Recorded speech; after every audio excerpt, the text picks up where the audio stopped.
My husband left me for my boss, so I took her job.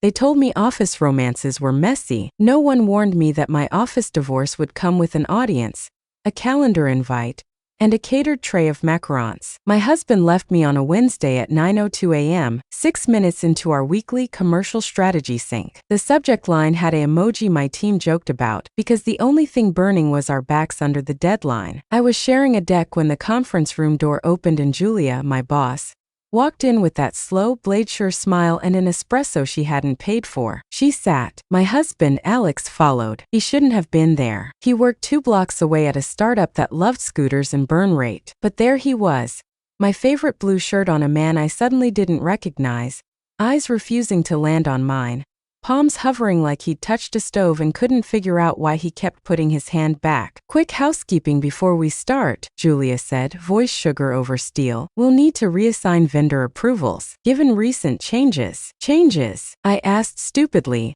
as if English had misfired and the word meant meteorology. Alex cleared his throat. We should talk, Maya. We. I repeated. My mouth had gone dry. I could taste the powdered sugar in the air cloying. He didn't look at me. He looked at Julia. She nodded like a conductor. I've accepted a role, he said. Here.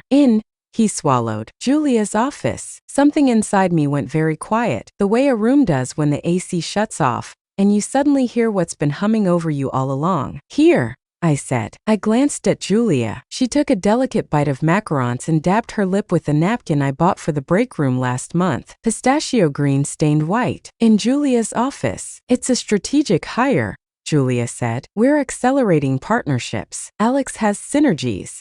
The hiss of the espresso machine outside sounded like applause. Alex finally met my eyes and I hated his gentleness. I'm moving out tonight, he said. Don't make this harder. The deck on the projector displayed slide 7, values truth/courage/ownership. I stared at it until the bullets blurred. Truth, courage, ownership. It was almost funny. Almost. Let's table the agenda, Julia said lightly. Emotions in the room. Take 5 everyone. But no one moved. They were watching a movie in which they knew exactly when to hold their breath. I collected my laptop, not because I needed it but because touching something solid felt like proof I still existed. No need, I said. We'll discuss resourcing offline. I made it to the hallway before my hands began to shake. The story before the story is this. I loved them both, just differently. I loved Alex because we were 26 and stupid, and he had this way of making the future feel like a room we'd already painted together, walls a color we'd argue about and then love. We met in grad school over a broken printer. He said a curse word like a prayer and I laughed too hard. We built a life that looked sturdy from the street. I love Julia because she found me 3 years ago when I was a senior manager with a battle map no one else could read. She didn't call me talented. She called me necessary. She walked like time owed her interest and she paid it forward. Under Julia, my projects grew teeth. She gave me the biggest account in the portfolio and a seat at the table I had spent a decade circling like a planet trying to be a star. She didn't teach me to lean in. She taught me when to step back and let gravity do the work. Her praise could make you feel immortal. Her silence could make you crumble. 2 months ago, she'd asked me to mentor a vendor whose CEO happened to be a man with my husband's face. Late emails, early coffees, a trip to Austin that turned into an extra day. Synergies, she said again, winking. I should have heard it then, the undertone in the music, the note that didn't belong. But when women like Julia pat your shoulder, you don't ask whose handprint they left on your back. That night, Angel, my downstairs neighbor with too many piercings and a soft spot for sad girls, helped me pack the necessities. Toothbrush, laptop, 2 dresses I didn't want to see him touch, and the wooden spoon with the scorch mark we called lightning. I did not take the wedding photos, though I traced the glass of one with my fingertip as if heat could change the arrangement of faces. Where will you go? Angel asked. Nowhere, I said. I live here. He can leave. Something in my voice made us both look away. At midnight, a message came from Julia. Subject care. I know today was a lot. Alex will report into me only administratively. You'll never share a chain of command. Take tomorrow. We'll hold the line. Proud of you. Proud of me. Like I'd passed a test I didn't know I'd taken. I typed 3 responses, 1 polite, 1 nuclear, 1 that simply said why, and deleted them all. Then I wrote back. I'll be in at 8. I didn't sleep. I watched the streetlight carve the same slice of wall into a moving square until morning took it away. The first lesson of betrayal is that you can still do your job while bleeding. I led the 8:30 with a voice that belonged to a more competent sister, so steady, so clear. Even I wanted to follow her. I took notes during my own meeting because the act of writing converts pain into shape. At 9:50, Julia pinged me. Pop to my office? Quick. Her office had two kinds of chairs. The ones guests sat in and the one she became truth in. I stood. She smiled like my grief was a resume bullet. You're a pro, she said. This will pass. This? I asked. She tilted her head. The drama. People choose people. It's not personal. A laugh escaped me, ugly and perfect. He was my husband. She folded her hands. And he is now an employee. Focus your energy on outcomes you can control. You mean my deliverables? Her eyes cooled a degree. Language matters. So does loyalty, I said. This time she didn't look away. Loyalty to what? A story where men behave well? Or to the woman you are becoming? She leaned back. I didn't recruit Alex to hurt you, Maya. I recruited him to win. You understand the difference or you wouldn't be here. There it was, the thing I had loved and feared. She thought ruthlessness was a vitamin. Take enough and your bones stop breaking. Why tell me in a meeting? I asked. Why make a spectacle of it? Sunlight, she said. People respect what's not hidden. Also, legal thinks it helps. She smiled again, that deliberate, stage-lit expression. I did you a favor. Sekretsrot. Now it's clean. I thought about the macarons, about our values slide, about the month I spent sleeping next to a man who had already left. Clean. Sure. You're asking for my silence, I said. I'm asking for your excellence. A pause. And your discretion. The word wrapped itself around my throat like a necklace that used to feel beautiful. I nodded. You'll have my work, I said, and my silence. I let the next words land like a nail tapped into wood. For now. She caught it. She always did. Good, she said. When I reached the door, she added almost kindly, be smart, Maya. Don't make this a vendetta. Become someone they can't replace. I turned. I already am, I said, and closed the door softly so she couldn't hear my hands shake. Every story has an inflection point, the sentence where the voice you've been writing in suddenly doesn't fit anymore, and you decide whether to silence the new voice or let her break your plot open. Mine came 2 weeks later at 3:17 a.m., when the filing cabinet in my chest finally unlocked and all the papers flew. I sat up in bed with a truth I could not unknow. Julia wanted me small, not for lack of talent, because of it. She had built me like a bridge, then posted a weight limit sign. Every praise was a leash. Every proud of you, a boundary disguised as a bouquet. And she had underestimated the one thing she taught me better than anyone, leverage. The rumor started as a whisper in the elevator. The board hates the burn. Numbers don't lie. They just pick their moments. Our biggest partner, a multinational with a logo everyone's children could draw from memory, was wobbling. If they wobbled away, Julia's chair would wobble with them. I didn't have power. I had proof. Presentations, audits, meetings where men talked and I wrote, and then everyone asked for my notes because they were better than the meeting. I had relationships with the grunts who kept the pipeline clean and the execs who pretended not to know what a pipeline was. I had the file drawer in my head where the last 8 quarters lived, showing a pattern only I had bothered to say out loud in draft emails I never sent. At 7:12 on a Thursday, I printed the deck I'd been too afraid to share. I labeled it the way I label wounds I can't stop poking, what we're pretending not to see. Then I asked for 20 minutes with the board. Not from Julia, from the board chair's chief of staff, a woman I'd once helped rewrite a performance review after her manager tried to sand out her spine. 20. The chief of staff said. No more. I'll need 15, I said. She paused. Do you know what you're doing?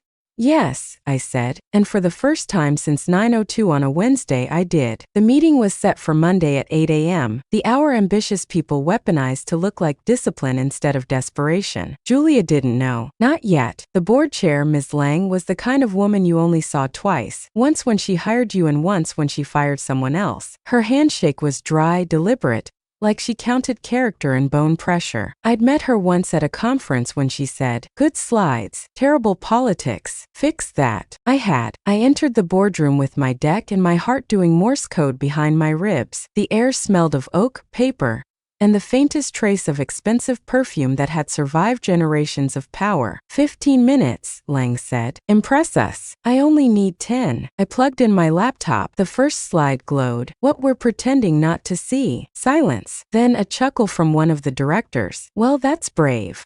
Not brave, I said, just overdue. I walked them through it line by line, loss by loss. The unreported expenses Julia had buried under strategic initiatives, the false projections, the vendor shell games, the bonuses built on air. I spoke calmly, like a surgeon describing anatomy. No anger, just precision. When I finished, Lang steepled her fingers. How long have you known this? 6 months. And why bring it now? Because my husband left me for the woman who did it. Because she mistook my silence for weakness. Because truth sounds louder when it costs you everything. Because it's time, I said simply. Lang studied me for a long moment. You realize this presentation could cost you your job? Yes, I said, but keeping it could cost the company everything else. A pause. Then she smiled, a real one, small and wolfish. Stay outside, she said. We'll call you back. I stepped into the hallway. My reflection in the glass looked like someone I almost recognized. Sharper, quieter, less afraid. 30 minutes later, Julia arrived. Her heels clicked war like a metronome. What did you do? She hissed. Presented data. You went around me? I went above you. Her face hardened. You think they'll believe you? You're emotional. You've been through a lot. Stop, I said. Don't make my pain your defense. The door opened. Lang appeared. Julia, she said, we'll continue this privately. Julia straightened. Of course. They disappeared into the room. I didn't eavesdrop. I didn't have to. Some truths echo without walls. When the door reopened, Lang's assistant handed me a sealed envelope. Inside was a single sentence. Effective immediately, Julia Morrison is placed on indefinite leave. Maya Park will assume interim oversight of the commercial strategy division. I read it twice. It didn't feel like victory. It felt like oxygen. That night, I stood in the same kitchen where Alex once told me we couldn't afford my dream of starting my own firm. The counter still had the faint knife scar from where he'd sliced lemons too carelessly. I poured wine, then laughed, a sound that didn't belong to grief anymore. Julia texted me, "You've made your point. Enjoy it. You'll learn power is just another kind of loneliness." I typed back, "Then I'll make loneliness productive." The next morning, I arrived at her office, my office now. Same desk, same view, same espresso machine. Different temperature. People looked at me differently. Some with fear, some with awe. Some with the weary calculation of survivors sensing a new queen. I didn't smile. I didn't gloat. I did what she had always done. Stood tall, spoke little, and let competence roar in silence. But inside, I promised myself something. I would not become her. Power would not bleach me hollow. I opened her drawers expecting trophies. Instead, I found something small and human. A photo of a little girl with curls and scraped knees, tucked beneath a stack of performance reviews. On the back, written in Julia's sharp pen, "For her, always for her." I sat down. The chair fit me differently, not heavier, just truer. And for the first time since that Wednesday at 9:02 a.m., I felt stillness. Not peace, not yet, but stillness. The kind that comes right before the real storm. The first week as interim head felt like living inside someone else's dream. All glass, chrome, and whispers. People knock softer now. My inbox filled with polite flattery disguised as alignment. And Alex, he was suddenly everywhere. He'd been reassigned to strategic partnerships, which now meant reporting to me. I suspected Lang's poetic sense of irony. The first time he walked into my office, I felt it.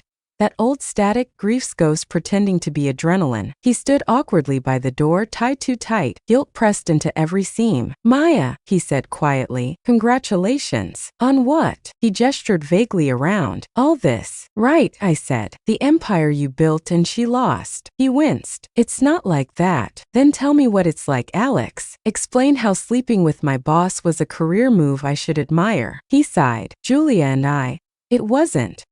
I cut in. "Don't call it complicated. It was cowardice with good lighting." He looked smaller. I hated that part of me still wanted to reach across the desk and fix his collar. "She said you'd understand someday," he murmured. "Understand what?" "That you and she aren't so different." That hit deeper than I wanted it to, because in the silence that followed, I heard it.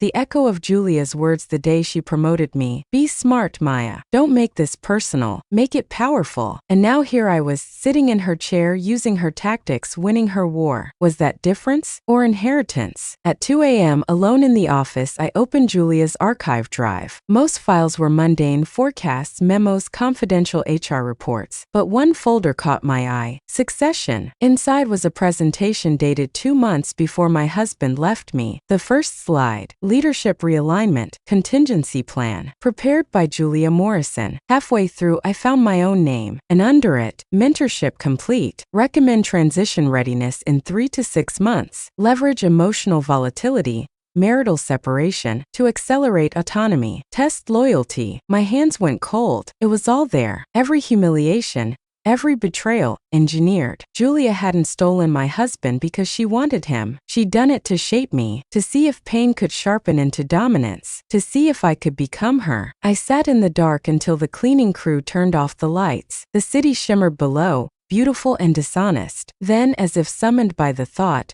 a message blinked on my phone. No name, just a number I knew by heart. Julius, you found it. Good. Now decide what kind of leader you are. I stared at the screen, pulse steady now. Then I typed back, the kind who ends the cycle, and I hit send. The next morning I called a town hall. The team filed in tense, expectant. Alex stood in the back, eyes down. I stepped to the podium. I know the last few weeks have been chaos, I began. I know what's been said about leadership changes, and I know what's been done. A ripple of silence. I won't insult you with fake optimism. The truth is, this department has been ruled by fear disguised as excellence. I inherited that system, and I intend to bury it. Heads lifted. Screens froze mid-email. Starting today, transparency isn't optional. Neither is respect. We don't trade loyalty for silence here anymore. Paused, looking at Alex. We're building something that doesn't need manipulation to stand. Someone started to clap. Then another. Then the room filled with the kind of applause that doesn't celebrate victory, but survival. Afterwards, Alex waited until everyone left. You really mean to change it? He asked. I already have. He nodded slowly. You're stronger than either of us knew. I smiled, small, tired, real. No, Alex. I'm just finally not performing weakness for free. He wanted to say something, maybe sorry, maybe goodbye. But the words died between us, and for once, that silence was kind. That evening, I received a final envelope. No return address. Inside, a single photo. Julia sitting by the ocean, hair loose, no makeup. On the back, her handwriting. For her. Still for her. J. I turned the picture over. In the background, blurred but visible, a little girl running across sand, curls wild in the wind. Julia had a daughter, and she'd done everything she'd done to secure her future, even if it meant breaking someone else to build the example. I closed my eyes. Maybe power is never pure. Maybe the best we can do is use it differently. So I placed the photo in my drawer, not as a trophy but a warning. 6 months later, Julia's name no longer appeared on the org chart. The board had restructured. That's what people like to call exile when it's done politely. But she wasn't gone. Not really. Every system, every policy, every hallway still held her fingerprints.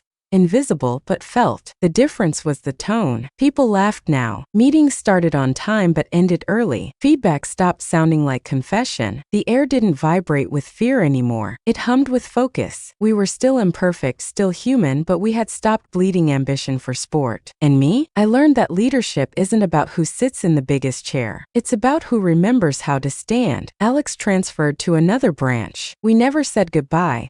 Just one long look across an airport coffee shop, 2 ghosts acknowledging their unfinished haunting. He texted once, "You got everything you wanted?" I replied, "No, I built everything you couldn't." Then I deleted the thread. One evening, after everyone left, I poured a glass of wine and stood by the window of my office still surreal in that word's weight. The city pulsed below, 1,000 small stories all trying to survive their own betrayals. I opened the drawer. Julia's photo was still there. The little girl with curls, the handwriting on the back, for her. Still for her. I finally understood. Julia hadn't wanted me destroyed. She wanted me transformed. She'd believed the only way women survive power is by inheriting cruelty. She was wrong. I could choose another ending. At the next all-hands meeting, I announced a new mentorship program, one that paired junior women with senior leaders. Not to harden them, but to teach them how to thrive without breaking someone else first. We called it the Phoenix Initiative, because ashes don't have to mean the fire was wasted. After the meeting, a young analyst came up to me, nervous, starry-eyed. "Miss Park," she said, "I read your deck from last year, what we're pretending not to see. It changed how I think about truth." I smiled. "That's the point. Don't be afraid of what you see. Be afraid of pretending not to." She nodded, scribbling my words into a notebook. I watched her,